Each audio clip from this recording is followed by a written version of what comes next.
Welcome everybody, ProSpartanGamer here, and first look at the Master League on 2016 on Pro Evolution Soccer, or PES.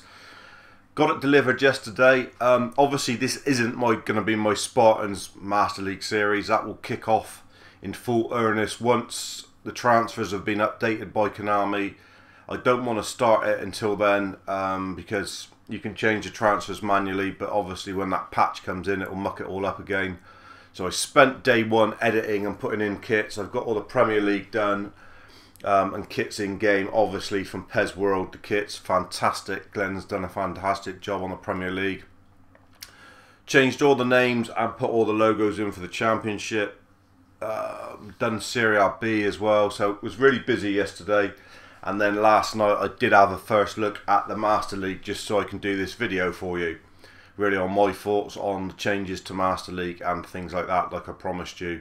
I simmed probably about 5 matches and then I've played the last 3 just to have a feel of what the game's like through a transfer window, and also how the stats and stuff like that actually work on the game, because the stats and that only work on the game if you actually play. So you don't get, I'll just show you in here, you've got these monthly stats and that now, which is a nice addition, but they only show up if you actually play the game. They don't show up if you sim it. So we had 3 games which I've actually played.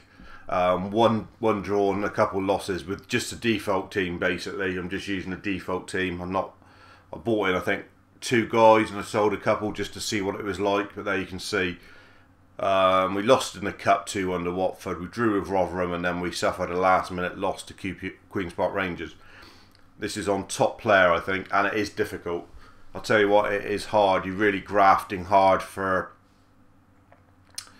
to get anything in the games, but there are a couple decent players, both of those who have scored from the default team.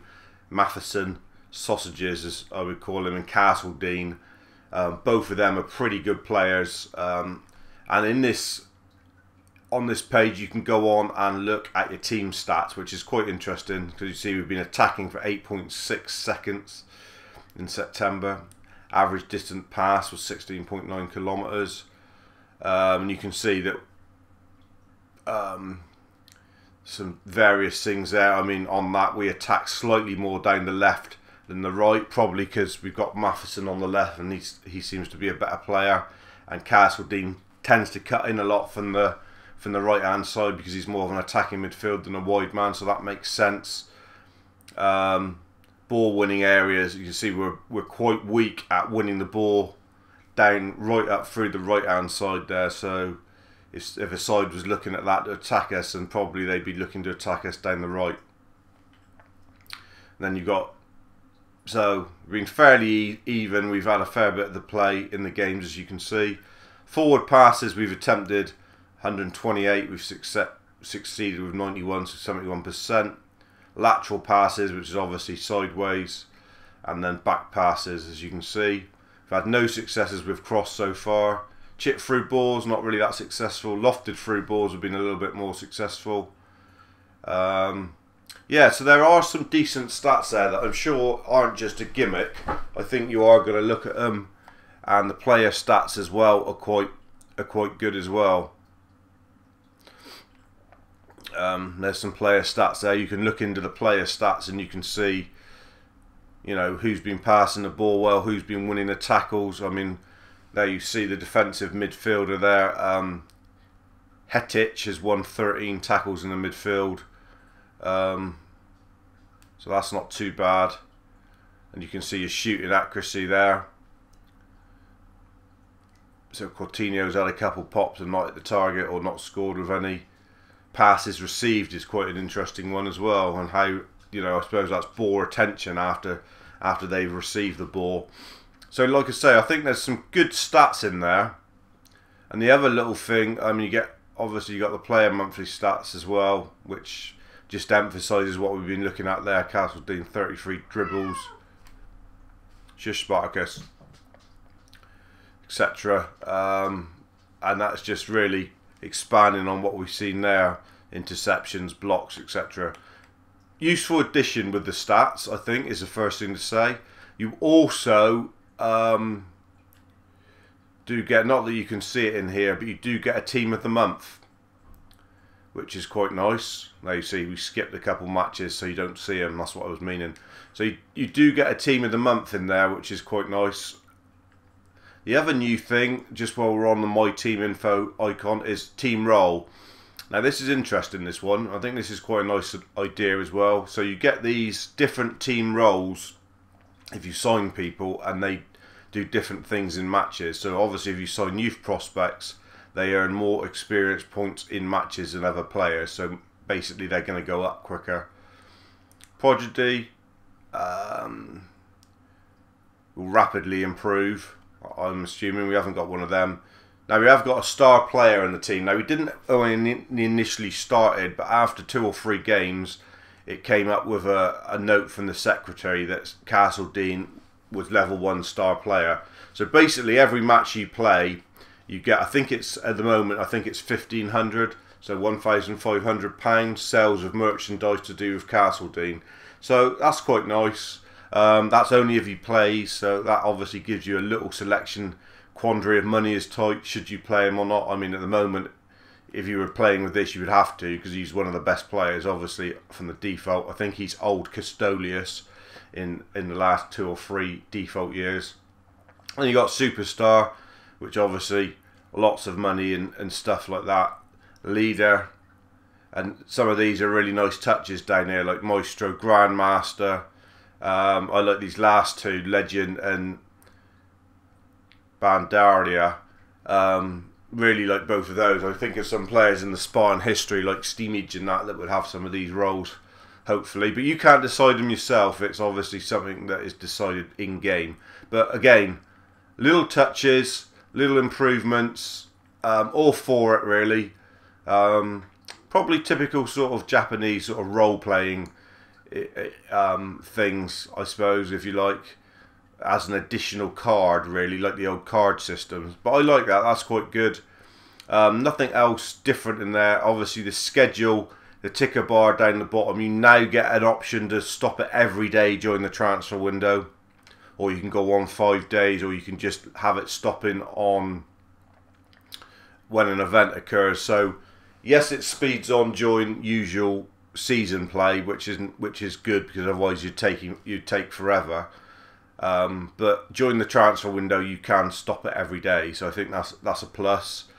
Wage budget, no different really. It's just what the team salary is. There's nothing more elaborate than that, so there's no changes there. Main menu is nice and fresh. It gives you some information, and it's constantly alive and moving. You've obviously got the standings there in the league, where we're rock bottom at the moment, mainly because we simmed an awful lot of games just to get on with it. Goal ranking, obviously the transfers haven't been updated, so Adam Lafondra, our mate, our PES World and mate from last year, and still mate now, I've been chatting about him about 2016 already. He's bagged 5 goals for Bolton, and obviously Nikita Jelavic wouldn't be at Hull, he'd be at West Ham, so Adam will be at Wolves, and Nikita Jelavic would be at Hull.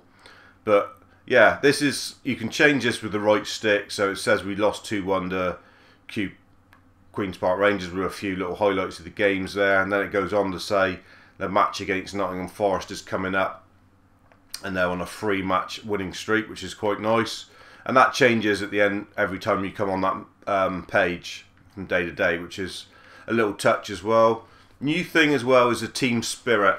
I suppose it's a bit like chemistry from FIFA. It's gone up to, and it does say when you sign new players that it will take a while for them to adapt to the team and fit in with the team. So there's little side notes like that coming from your coach and secretary all the time, which is quite nice. Database, no different really in there, all the same stuff. Not sure how history's going to pan out. I'm not sure what that means. Nickname, and then there you see we just signed those couple players. Castle Dean acquired the team role thing, and then it's got we signed Sporkslade and Ibushi. Both very cheap players really that we signed there, because we couldn't afford anything else. Team info, same thing. You go around the world looking at the teams and that. Competition info, same thing. System, obviously, where you save it and everything else. I haven't tested save team data to see what you can do with that yet this year. See if you can do any more than just play expedition matches with it, which would be nice.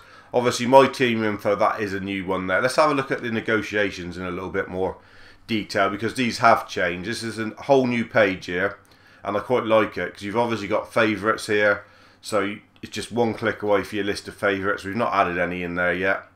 Scouting instructions. It's expanded a little bit, not greatly, but you can put in bolster weak spots, or you can look at specific areas on the pitch like you could last year. So you could put in, say, a forward, and then you could look at centre forward, SS, right wing, left wing. So definitely more things you can do there. Again, all over the world, and then you can focus on player skills, overall rating, still developing, things like that. So that's quite good. Within team budget or no team budget, again, that's quite good.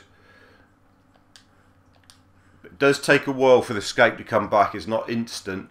You've still got your advanced search, which is always very good on PES, which allows you to put in special things, and you can actually search for team role. That's been added as well.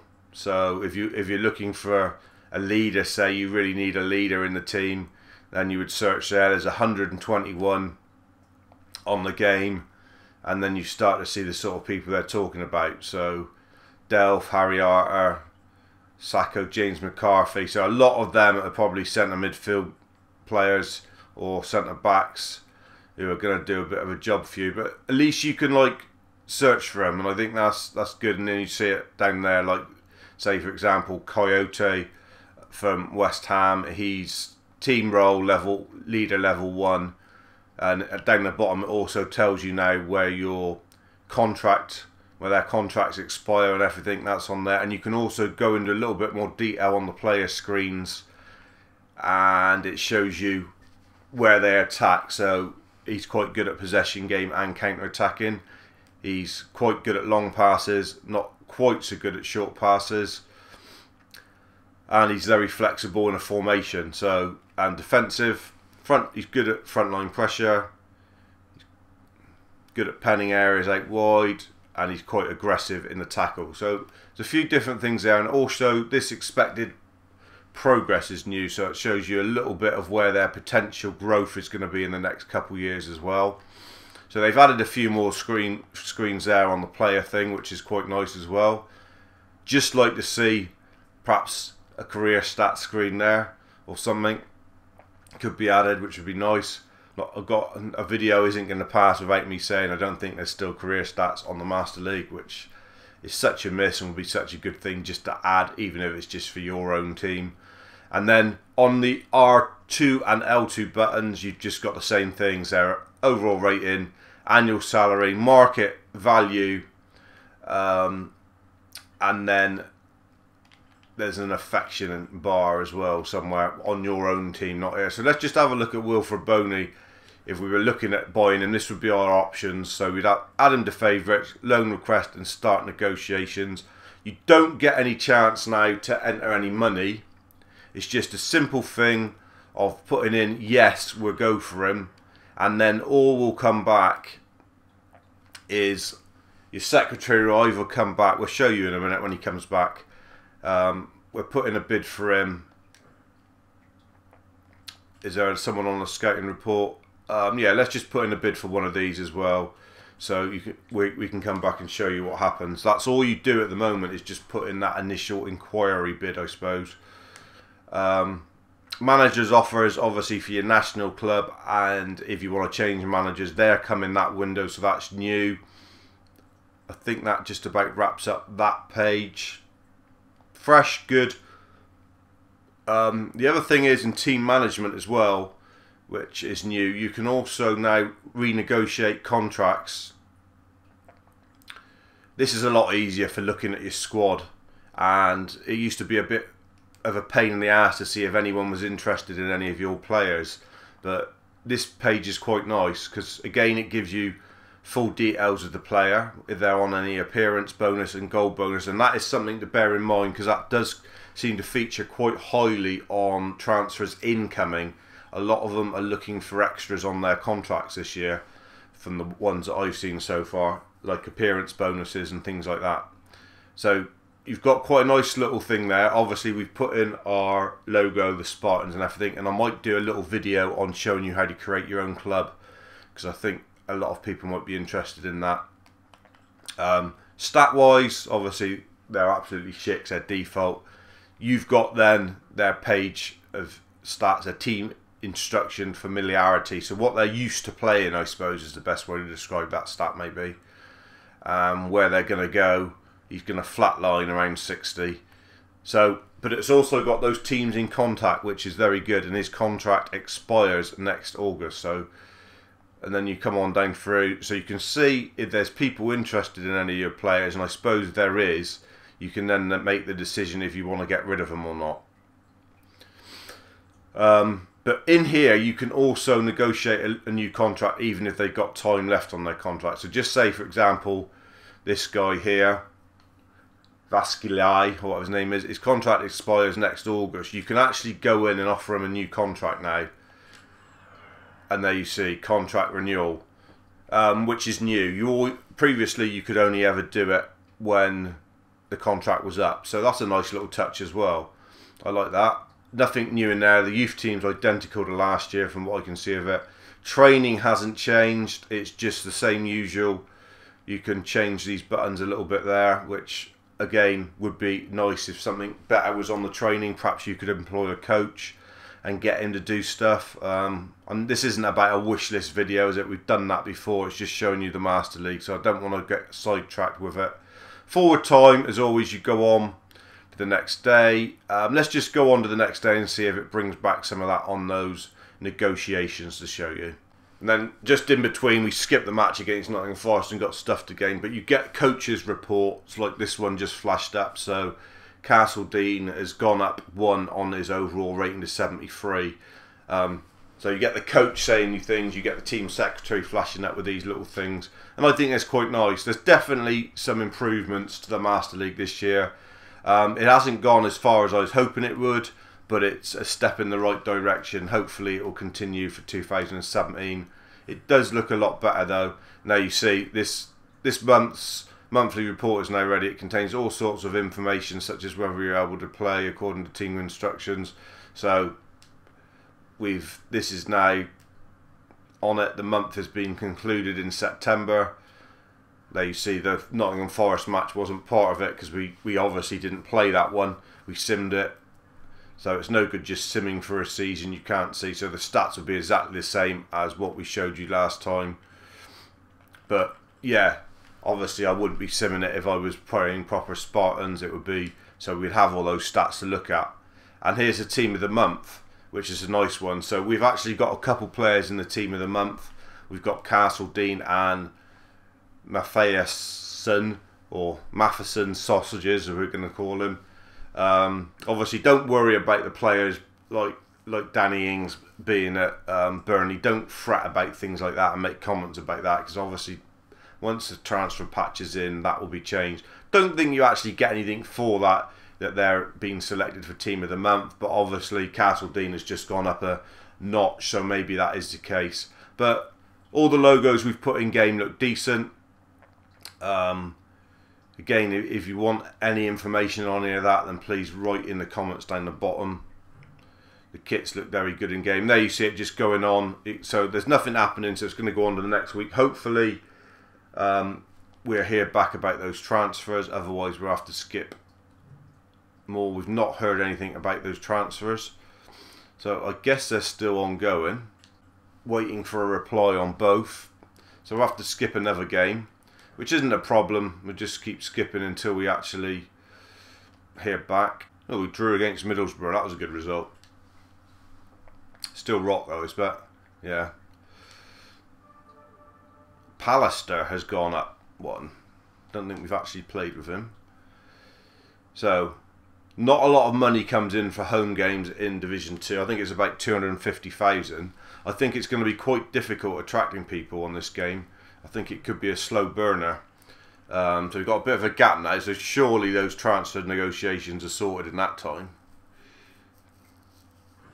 They are. So there's been some transfer negotiations. So just so you can see what's happening, this is good. So we've got a staff report. So the guy who had been scouted before El Van Roon, there's an update on them. We didn't even get a chance to negotiate with Boney. It just broke down, which you would expect, I suppose.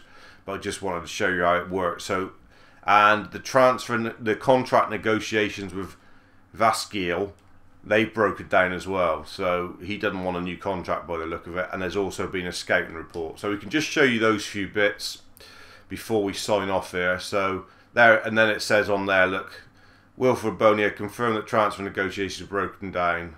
And then it goes on to say about the Spartans game against Middlesbrough, and then there's a little story about Yankov to be transferred. I don't know why, he's not up for sale, but obviously someone's interested with him. So if you wanted to get rid of him, obviously it'd be a good time to go and have a look and perhaps ship him out. So the contract renewal broke down with Vasquille. It's just a big red cross in the way. Contract negotiations broke it down. The player has a lot of potential to improve and isn't keen to be tied down to a long-term contract. So basically he doesn't want to change at the club. So again, new touch there, negotiating contracts early. I like that. It's a positive. It's a step in the right direction. Definitely. Negotiations. So in progress. Boney was a big red. And Van Roon, there you see. So he wants a 1.5 year contract. Well, basically because he's going to come in January.